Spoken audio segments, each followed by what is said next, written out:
Hello everyone, let's talk about employment selection. Last week we discussed recruiting and differentiated it from sourcing.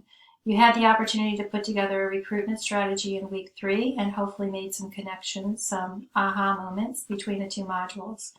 This week we move into the selection process, including the testing and background checks conducted during that time. First, some definitions. Selection means choosing a person with the correct knowledge, skills, abilities, and other characteristics to fill the job, the KSAOs. Placement is the actual fitting of a person into the right job.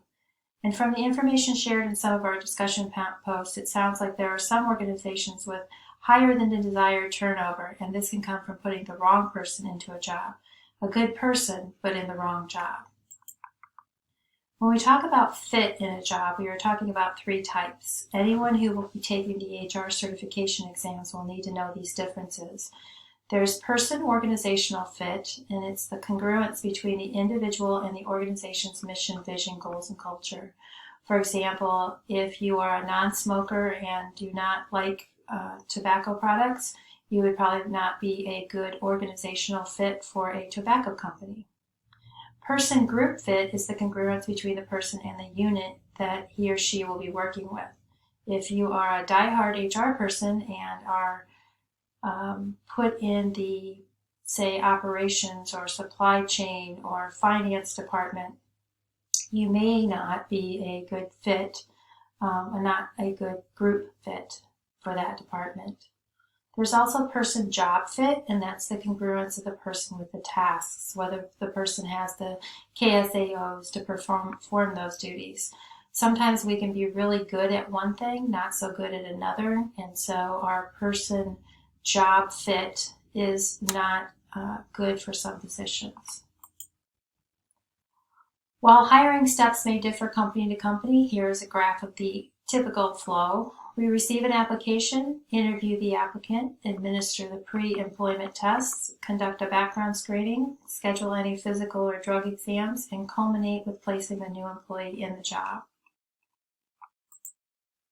Our selection process can have different approaches as well. One method is the multiple hurdle style. This is where there is a cutoff for each part of the process and a person must pass the hurdle score in order to proceed. For example, a test that they must take, and if they don't score a certain percentage, they can't go on in the process.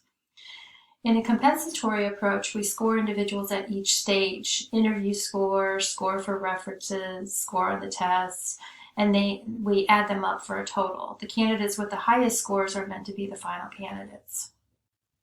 Doesn't mean that they are, it just means that those are the ones that we should have because of our scores. Keep in mind the legal issues in the processes. Everything we evaluate and everybody that we evaluate needs to be job related and a business necessity.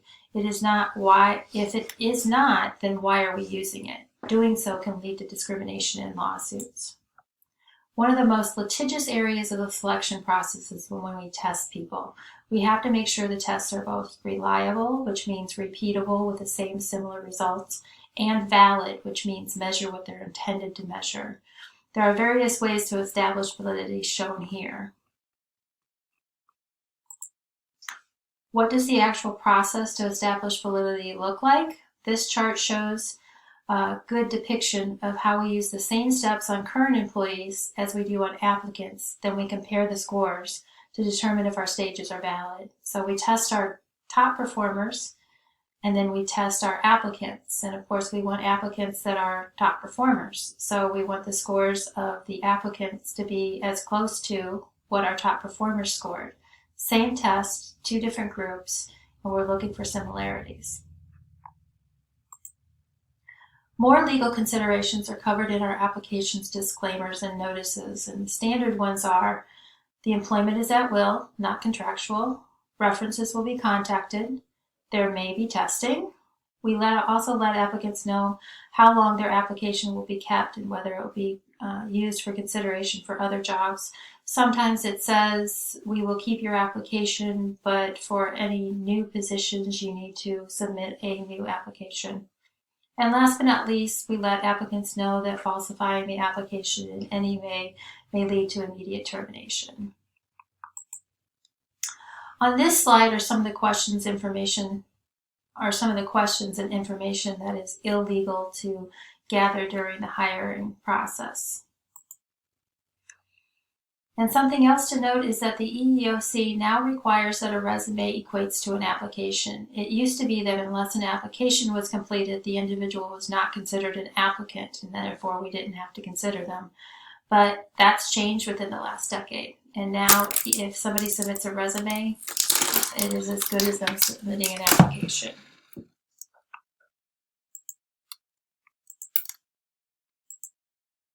Next, we will quickly cover various types of testing. Ability tests are an excellent way to determine whether a person can actually perform the specific functions of a job.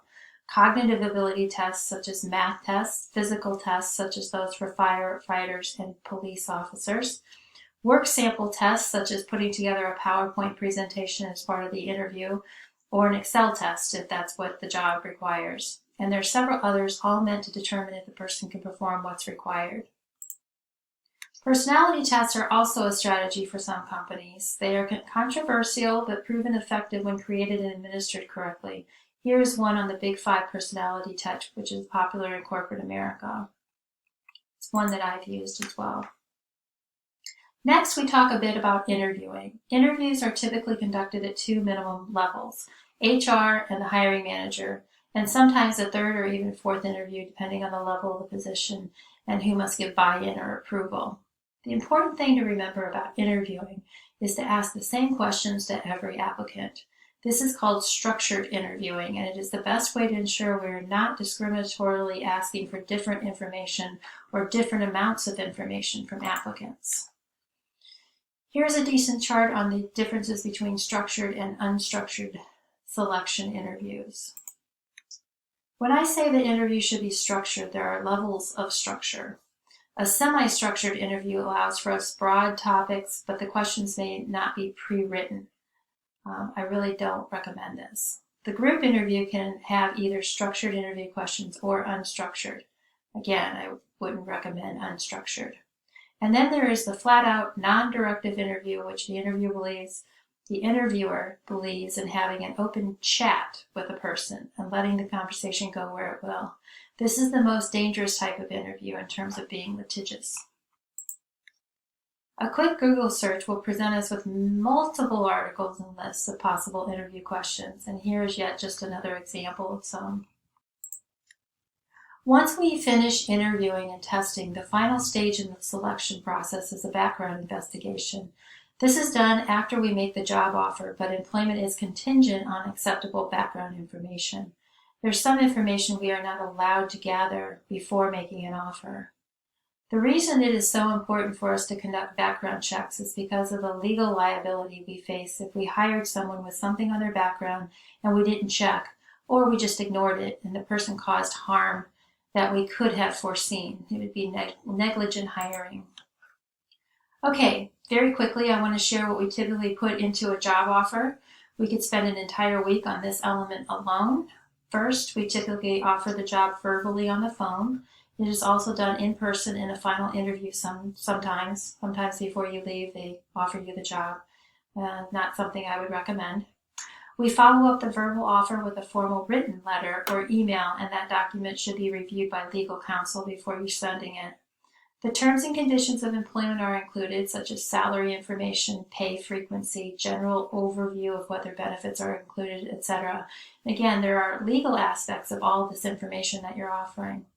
The candidate should sign the offer to make it official and show that they agree with the terms, and HR should always retain a copy in the personnel file.